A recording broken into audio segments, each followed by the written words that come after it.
हमारे यहाँ क्षीर सागर तो है, कहते हैं तुम्हारे यहाँ क्षीर सागर में और भगवान विष्णु शयन करते रहते हैं शिष्य, वो तो करते। तो क्षीर का मतलब क्या होता है? तो हम कहते हैं क्षीर का मतलब होता है दूध, संस्कृत में दूध को कहते हैं क्षीर। तो इसका मतलब दूध का सागर है। हाँ, दूध का सागर तो ही है हमारे भगवान के पास। तो विधर्मी कहते हैं कि हम कैसे माने कि दूध का सागर है? हम कहते हैं तुम इस तरह से मानो दूध का सागर है, क्योंकि जितने भी स्तनधारी जीव हैं, चाहे वो मनुष्य, चाहे वो बकरी, चाहे वो गाय, चाहे वो भैंस, चाहे वो ऊंटनी, चाहे वो सिंघनी, जैसे ही ये बच्चे को जन्म देती हैं, तत्काल ही इनके स्तनों में दूध आ जाता है। भगवान अपने क्षीर सागर से कनेक्शन जोड़ देते हैं, अबाध गति से दूध की सप्लाई होने लगती है। जैसे बच्चा बड़ा हो जाता है, अब दूध की आवश्यकता नहीं, अब मनुष्य का बच्चा है तो भोजन करने लगा, गाय भैंस का बच्चा है चारा घास खाने लगा, तत्काल ही भगवान कनेक्शन काट देते हैं, अब दूध नहीं स्तन में। लेकिन जैसे वो पुनः मां बनती है तो फिर उसके स्तनों में दूध आ जाता है। ये काम कर कौन रहा है? कभी विचार किया? ये काम भगवान ही कर रहा है, अपने क्षीर सागर से कनेक्शन जोड़ देता है और अबाध गति से सभी जीवों को उनके मां के द्वारा दूध मिल रहा है। मेरे भाई बहन, कहा दोबारा दांत आया करेंगे। तो जब जन्म होता है तो दांत नहीं होते हैं, थोड़ा बड़ा होता है तो दूध के दांत आ जाते हैं। जब पाचन शक्ति बढ़ती है, जैसा थोड़ा तीव्र होती, अब और बड़ा हो गया, जठराग्नि और तीव्र हो गई, पाचन शक्ति बढ़ गई, तब वो जो दूध के दांत थे वो गिर जाते हैं और अनाज के दांत आ जाते हैं। लेकिन जैसे ही बूढ़ा होता है, अब उम्र ढल गई, बूढ़ा हो गया, पाचन शक्ति फिर कमजोर हुई, मंद पड़ गई, भगवान को दया आती है कि दुनिया में रहकर चटोरा हो गया है, ये अगड़म झगड़म खाएगा, मानने वाला तो है नहीं, अगर दांत रहेंगे तो ये खाएगा जरूर। अब अगड़म झगड़म खाएगा, उल्टी होगा, दस्त होगा, परिवार सेवा नहीं करेगा, दुखी अलग से होगा। तो जैसे वृद्धावस्था आती है, भगवान फिर दांत ले लेते हैं। ये अगड़म झगड़म खाना बंद कर दे, अब हल्का भोजन कर, अब पोहा खाया कर, दलिया खाया कर, खिचड़ी खाया कर, लौकी तोरी की सब्जी खाया कर, छोले खाना बंद कर। लेकिन अब हमारी तो आदत हो गई है ना, संसार में रहकर चटोरे तो हम हो ही गए हैं और मानते तो है नहीं। हम डॉक्टर के यहाँ जाकर के फिर बतीसी लगवा करके आ जाते हैं, नकली दांत लगवा के आ जाते हैं। शिव जी ने तो वरदान दोबारा आने का दिया था, लेकिन अब दुनिया में हम कहते हैं तिबारा आ गया है दांत, 2 बार आप देते हो, तीसरी बार डॉक्टर दे देते हैं, हम बतीसी लगवा के आ जाते हैं। वो अलग बात है, कई बार रात को खांसी आ रही हो तगड़ी, तो दादाजी के दांत निकलकर बेड के नीचे गिर जाते हैं। सुबह बच्चे ढूंढते रहते हैं, क्या ढूंढ रहे हो बेटा? बोले दादाजी को खांसी बहुत आ रही थी, उनके दांत निकल कर गिर गए बेड के नीचे, वही ढूंढ रहे हैं कि किधर पड़े। अब नकली का क्या भरोसा, भरोसा असली का नहीं, तो नकली का क्या भरोसा। वरदान दिया है भगवान शंकर ने, तब से दांत दोबारा आने लगे। मेरे भाई बहन, यहां से देवता लोग सब भगवान को वंदन करके प्रणाम कर करके निज लोक को गए हैं और शिव जी को सती का विरह व्याप्त हुआ। शिव जी ने सती के अस्थि पंजर को उठाया, अपने कंधे पर पधराया है और अखिल ब्रह्मांड में भ्रमण कर, अंतरिक्ष भ्रमण। देवताओं ने देखा, वो फिर परेशान। बोले भगवान शंकर कहीं समय से पहले प्रलय ना मचा। तो देवताओं ने जाकर के भगवान विष्णु की स्तुति किया और कहा शिव जी को सबसे अधिक आप ही जानते हो, महाराज इस कार्य से इनको अलग करो। भगवान ने कहा इस कार्य से इनको अलग करना है तो पहले तो ये अस्थि पंजर को छिन्न भिन्न करना पड़ेगा। अस्थि पंजर जब छिन्न भिन्न हो जाएगा तो ये स्वतः ही इस कार्य से अलग हो जाएगा। मेरे भाई बहन, भगवान विष्णु ने सारंग पर बाण चढ़ा करके और सती जी के अस्थि पंजर को छिन्न भिन्न कर दिया। जहां जहां जो अस्थि पंजर गिरा सती जी का, वहां वहां शक्ति पीठ का प्रादुर्भाव हुआ।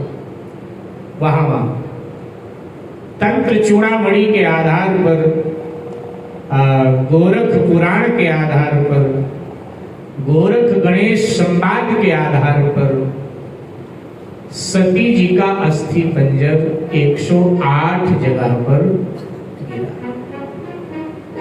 और उससे 108 शक्ति पीठों का निर्माण हुआ।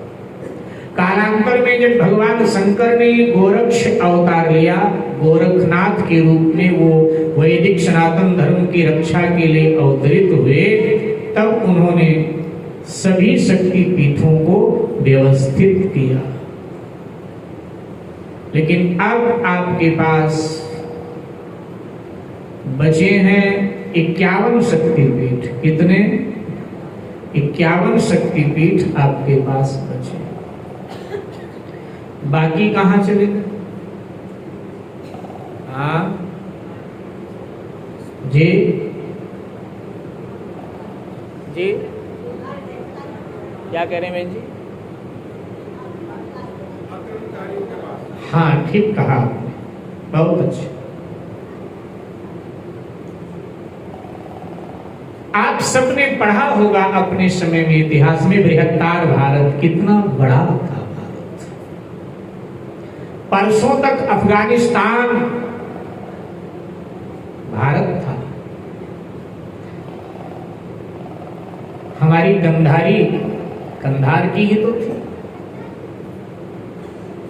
सती सावित्री, जिनकी कथा हम सब देवी भागवत में पढ़ते हैं, सती सावित्री, जिसने यमराज से भी अपने पति को मुक्त करा लिया था, वो उसी भूमि से थी सती सावित्री। तो परसों तक अफगानिस्तान भारत था, नेपाल भारत था, और कल तक अफगानिस्तान, पाकिस्तान, म्यांमार, ये सब भारत ही था।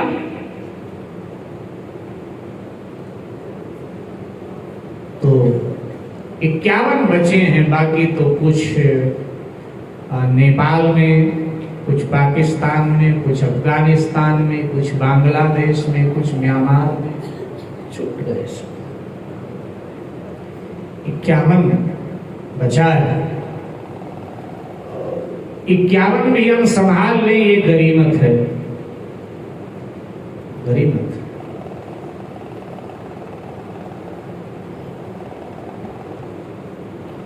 धारा 370 हट गई, थोड़ा सुकून महसूस हुआ। नहीं तो लग रहा था कि वैष्णो देवी शक्तिपीठ आज नहीं तो कल हमारे हाथ से चला जाएगा, ऐसा लग रहा था। लेकिन धारा 370 हटने से सुकून हुआ कि नहीं, ठीक है मामला, अब ठीक है। हमारे आपसी झंझट का, हम जो आपस में ही लड़ते रहते हैं छोटी छोटी बातों पर, हम जो आपस में टकराते रहते हैं, बस इसी आपसी फूट ने हमको ये दिन दिखाया कि हमने गंवाया बहुत कुछ और पाया बहुत कम। गंवाने के आदी हैं हम। अच्छा, हमें होश भी तब आता है जब हम गंवा देते हैं, उसके पहले हमको होश भी तो नहीं आता। तो 51 कम नहीं, क्षमा करें, 108 शक्तिपीठ थे, जिसमें से 51 बचा पाए, बाकी सब गंवा दिया। क्या कम गंवाया है? कम तो नहीं गंवाया। अरे और तो और, हमने कैलाश को भी तो गंवाया है। अब बताओ, ताली बजाओगे कि सर पटकोगे? कैलाश को भी तो गंवाया हमने। भगवान शंकर का निवास कैलाश भी हमने गंवा दिया। जब भारत चीन की संधि हुई और नेहरू जी ने हस्ताक्षर कर दिया, कैलाश दे दिया चीन, तब राम मनोहर लोहिया जी ने पूछा था कि क्यों हस्ताक्षर किया, कैलाश कैसे दे दिया? राम मनोहर लोहिया जी ने पूछा था कैसे दे दिया कैलाश? तो नेहरू जी ने कहा कैलाश पर होता क्या, एक तिनका भी नहीं उगता है कैलाश पर, बर्फ ही बर्फ है, तो नुकसान भी क्या है? तब राम मनोहर लोहिया जी ने कहा था तुम्हारे सर पर भी एक तिनका नहीं है, अपना सर क्यों नहीं दे दिया? कैलाश दिया तो कैसे दिया? इस बात में उनकी बड़ी खटपट हो गई थी आपस में, राम मनोहर लोहिया जी की और नेहरू जी की, कि कैसे आपने हस्ताक्षर कर दिया, कैलाश दे दिया। अगर कहते हो तिनका नहीं तो तुम्हारे सर पर भी तिनका नहीं, अपना सर दे देना चाहिए। तो हम तो कैलाश को भी नहीं बचा पाए। किसी कवि ने ठीक कहा है कि सब कुछ गंवा के होश में आए तो क्या किया, सब कुछ गंवा के होश में आए तो क्या किया, और दिन में अगर चिराग जलाए तो क्या किया, सब कुछ गंवा के होश में आए तो क्या। 51 अपने पास है, अब इनको बचा कर रखें। शक्ति पीठों की बड़ी महिमा हमारे शास्त्र गाते हैं। देवी जी से लेकर के जो साधना है देवी जी की, उस शक्ति पीठों में अति शीघ्र सिद्ध हो जाती है। देवी जी को लेकर के कोई भी साधना आप करें, शक्ति पीठों में अति शीघ्र मेरे भाई बहन सिद्ध हो जाते हैं। इसलिए जब समय मिले तो शक्ति पीठों की यात्रा की। 51 शक्तिपीठ। आइए कुछ क्षण हरि नाम का आश्रय भाव श्रद्धा के साथ। जय जय श्री श्री